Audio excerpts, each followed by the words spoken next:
Hello everyone, మీరు చూస్తున్నది Vedic background math channel. ఈరోజు మన ఛానల్లో డిస్కస్ చేయాల్సిన అంశం ఏంటంటే పాలిటెక్నిక్ ఎంట్రన్స్కి సంబంధించిన కొన్ని ప్రీవియస్ పేపర్లో ఇచ్చినటువంటి క్వశ్చన్స్ని మనం డిస్కస్ చేస్తున్నాం, సీరియస్గా చేస్తూ ఉన్నాం. అందులో భాగంగా ఈరోజు కొన్ని క్వశ్చన్స్ని మనం చూద్దాం. ముందుగా ఈ ఛానల్ ఫస్ట్ టైం కానీ విజిట్ చేస్తూ ఉంటే ఖచ్చితంగా అందరూ సబ్స్క్రైబ్ చేయండి, అలాగే షేర్ చేయండి. ఈ సబ్జెక్ట్ ఉపయోగపడే పిల్లలందరికీ కూడా ముఖ్యంగా లైక్ చేయండి. ఇంకా సబ్జెక్ట్లోకి వెళ్ళిపోతే ఇచ్చినటువంటి ఒక క్వశ్చన్ మనం పరిశీలిద్దాం. ఈ 3 క్వశ్చన్లు ఇక్కడ తీసుకున్నాం. ఫస్ట్ది, the line segment joining the points -3, -4 and 1, -2 is divided by y-axis in the ratio అన్నాడు. అంటే దీని అర్థం ఏంటంటే తెలుగులో చెప్పుకుంటే మనకి ఇక్కడ ఆప్షన్స్ కూడా ఇచ్చాడు. 4 ఆప్షన్స్కి సంబంధించి మనం చెక్ చేద్దాం ఒకసారి ఎట్లా వస్తుందనేది. ఒకసారి ఏంటంటే ఒక 2 పాయింట్స్ ఇచ్చాడు. 2 పాయింట్స్ తోటి జాయిన్ అయ్యేటటువంటి ఒక లైన్ని y-axis అనేది ఏ రేషియోలో డివైడ్ చేస్తుంది, y-axis అనేది ఏ రేషియోలో డివైడ్ చేస్తుందని క్వశ్చన్ ఇచ్చాడు. ఒక్కొక్కసారి x-axisలో కూడా ఏ రేషియోలో డివైడ్ చేస్తుందని ఇవ్వచ్చు. ఈ రెండింటికి సంబంధించిన జనరల్ పాయింట్ని మనం ఈరోజు చూద్దాం. ఇప్పుడు ఏ బి అనే 2 పాయింట్స్ని జాయిన్ చేస్తే ఒక లైన్ వస్తుంది. అవి x1 y1 x2 y2 అనే 2 పాయింట్స్ని తీసుకుంటాం. ఆ 2 పాయింట్స్ని మనం జాయిన్ చేయడం ద్వారా ఒక లైన్ ఏర్పడుతూ ఉంది. అది 2 end points x1 y1 x2 y2. వాటిని ఈ లైన్ని y-axis అనేది డివైడ్ చేస్తుందట. అంటే ఇక్కడ ఏం రాయాలంటే the ratio which divides the line segment in the ratio which divides the line segment అని చెప్పేసి తీసుకుంటే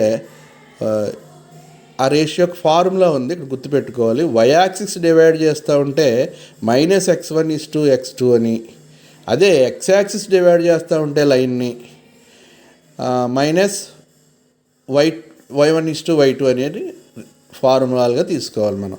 ఇక్కడ అడిగిన క్వశ్చన్లో క్లియర్గా y-axis ఈ లైన్ని ఏ రేషియోలో డివైడ్ చేస్తూ ఉంది అని చెప్పేసి అడిగాడు. కాబట్టి y-axis కాబట్టి ఇక్కడ ఫార్ములా క్లియర్గా మనం ఏం తీసుకుంటామంటే the ratio which divides the line given line అనేది తీసుకుంటే -x1 x2 అంటే ఇచ్చిన పాయింట్స్ని మనం x1 y1 x2 y2 అనుకున్నట్టయితే ఇక్కడ -x1 ఎంత ఉంది, -3 x2 ఎంత ఉందండి, 1 ఉంది.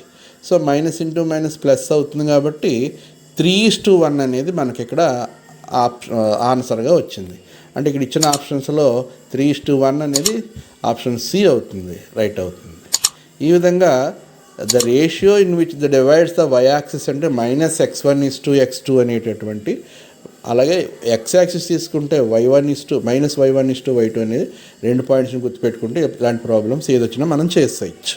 అలాగే రెండోది, ఇక the distance of the point 3, 5 from the x-axis is dash and from the y-axis is dash. అంటే x-axis నుంచి ఈ పాయింట్ 3, 5 అనే పాయింట్ ఎంత దూరంలో ఉంది, అలాగే లేదా ఇంకోలా అడిగితే y-axis నుంచి ఎంత దూరంలో ఉంది.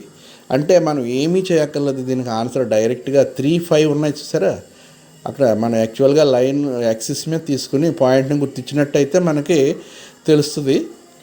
అది కూడా అవసరం లేదు, దీనికో షార్ట్ కట్ ఉంది. అదేంటంటే 3, 5లో x కోఆర్డినేట్ 3, y కోఆర్డినేట్ 5. అంటే దాని అర్థం ఏంటండి, x కోఆర్డినేట్ 3 అంటే 3 యూనిట్స్ దూరంలోను, అలాగే y కోఆర్డినేట్ 5 అంటే 5 యూనిట్స్ దూరంలోను x-axis y-axis మీద ఉన్నాయి. అంటే 3 అంటే x కోఆర్డినేట్ 3 కాబట్టి ఇది మనం ఏం చెప్తామంటే y-axis నుంచి 3 యూనిట్స్లోను, అలాగే x-axis నుంచి 5 యూనిట్స్లోనూ ఉన్నట్టుగా మనం రాసుకుంటాం. అంటే ఆడ అడిగింది కూడా క్లియర్గా 3, 5 అనే పాయింట్ని, ఈ పాయింట్ అనేది x-axis నుంచి ఎంత డిస్టెన్స్లో ఉంది అంటే y కోఆర్డినేట్ని తీసుకోవాలి. సింపుల్. 35 అనే పాయింట్ ఎక్స్ యాక్సిస్ నుంచి ఎంత దూరంలో ఉంది అంటే అది ఖచ్చితంగా వై కోఆర్డినేట్ చెప్తే ఆన్సర్ సరిపోతుంది. అంటే పాయింట్ ఫ్రమ్ ఎక్స్ యాక్సిస్ అంటే వై కోఆర్డినేట్ 5 తీసుకోవాలి. అలాగే the point 35 from the Y axis అన్నప్పుడు ఎక్స్ కోఆర్డినేట్ తీసుకోవాలి 3 యూనిట్స్. దాంతో అది ప్రాబ్లం అయిపోయింది. చాలా సింపుల్, ఏమి చేయక్కర్లేదు. అలాగే నెక్స్ట్ పాయింట్ చూడండి. నెక్స్ట్ క్వశ్చన్ చూస్తే ఏబిసిడి అనే 4 పాయింట్స్ ఇచ్చాడు. ఈ 4 పాయింట్స్ తోటి వెర్టిసెస్ తోటి ఏర్పడే ఫిగర్ ఏంటి అని అడుగుతున్నాడు. ఈ ఫిగర్ ఇక్కడ ఆప్షన్స్ ఇచ్చాడు. స్క్వేరు, రెక్టాంగిల్, అలాగే ట్రెపీజియము, పారలగ్రామ్ ఇలా వేసుకుంటూ వచ్చాడు రాంబస్. వీటిని చేసే కన్నా యాక్సెస్లో ఎక్స్ యాక్సిస్ వై యాక్సిస్ తీసుకుని వీటిని గుర్తించేసి కలిపెత్తే వచ్చే ఫిగర్ ఏంటనేది మనకు తెలిసిపోతుంది. ఇక్కడ పాయింట్స్ వచ్చి ఎక్స్ యాక్సిస్ మీద 1 నుంచి 10 వరకు తీసుకోండి. లెఫ్ట్ సైడ్ కూడా -1, -2, -3 అట్లాగే లెఫ్ట్ సైడ్ తీసుకోవాలి. పైకి కూడా 1 to 10 ఎన్ని వస్తాయని మనం గ్రాఫ్ గీసుకుంటాం. అలాగా వేసుకున్న తర్వాత ఈ లెఫ్ట్ సైడ్ కూడా తీసుకోండి. అంటే నెంబర్ లైన్గా మనం భావిస్తే ఎక్స్ యాక్సిస్ మీద 10 units right side, 10 units left side కూడా గీద్దాం. లెఫ్ట్ సైడ్ గీయాలంటే ఇక్కడ ఇది ఒకసారి జస్ట్ చెరిపేసుకుంటే లెఫ్ట్ సైడ్ కూడా మనకి 10 యూనిట్స్ వచ్చేలాగా మనం పెట్టుకుంటాం. -1, -2, -3 అనేటటువంటి పాయింట్స్ పెడతాం. పెట్టిన తర్వాత ఇప్పుడు వచ్చిన పాయింట్స్ని మనం ఇందులో గుర్తించేస్తే కావాల్సిన ఫిగర్ ఏంటనేది మనకి క్లియర్గా తెలిసిపోద్ది. చాలా ఈజీగా తెలిసిపోద్ది అన్నమాట. యాక్చువల్గా ప్రాబ్లం చేయాలంటే చాలా పెద్ద ప్రాసెస్ అది స్క్వేరా రెక్టాంగిలా ఏంటో తెలియజేయాలంటే చాలా పెద్ద ప్రాసెస్. అదంతా చేయడానికి టైం సరిపోదు మనకి. 1 minute లోపటట్లే చేయాలి కాబట్టి దీంట్లో గుర్తించేయడం చాలా ఈజీ. ఒకసారి పాయింట్లు మనం పరిశీలించినట్టయితే ఫస్ట్ పాయింట్ వచ్చి 90 ఉంది. 90 అంటే అది ఎక్కడ గుర్తిస్తామండి? 90 అనేది ఎక్స్ యాక్సిస్ మీద 9 దగ్గర గుర్తిస్తాం. అలాగే రెండో పాయింట్ బి అనే పాయింట్ తీసుకుంటే 9,6 అంటే 9కు తిన్నగాను 6 యూనిట్స్ వెళ్ళే వై యాక్సిస్కి ప్యారలల్గా 6 యూనిట్స్ తీసుకుని పాయింట్ని గుర్తిస్తాం. అది బి అనండి. అలాగే థర్డ్ పాయింట్ వచ్చి అంటే ఇవి రెండు ఏ, బి, సి, డి అని ఇచ్చాడు కాబట్టి ఇప్పుడు సి పాయింట్ చూస్తే మనకి -9,6 అంటే లెఫ్ట్ సైడ్ -9 తిన్నగాను 6 తిన్నగాను పాయింట్ని గుర్తిస్తాం. అప్పుడు అది సి అనండి. ఇంకా లాస్ట్ పాయింట్ -9,0 అనేది ఎక్స్ యాక్సిస్ మీద -9 దగ్గర గుర్తిస్తాం.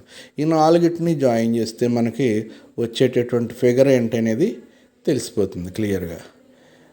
ఇది చేయకుండానే మనం ఆన్సర్ చెప్పచ్చు. ఇదేంటో చెప్పండి, క్లియర్గా తెలుస్తూ ఉంది. ఇది రెక్టాంగిల్ అవుతుంది. దీని ఆకారం రెక్టాంగిల్లో కనిపిస్తుంది కాబట్టి ఇచ్చినటువంటి ఈ పాయింట్స్ తోటి రెక్టాంగిల్ ఏర్పడుతుందని ఒక క్షణంలో అంటే 1 సెకండ్ 2 సెకండ్లో అంటే చేయడం బట్టి 1 minute లోపల దీని ఆన్సర్ని పూర్తి చేయొచ్చు.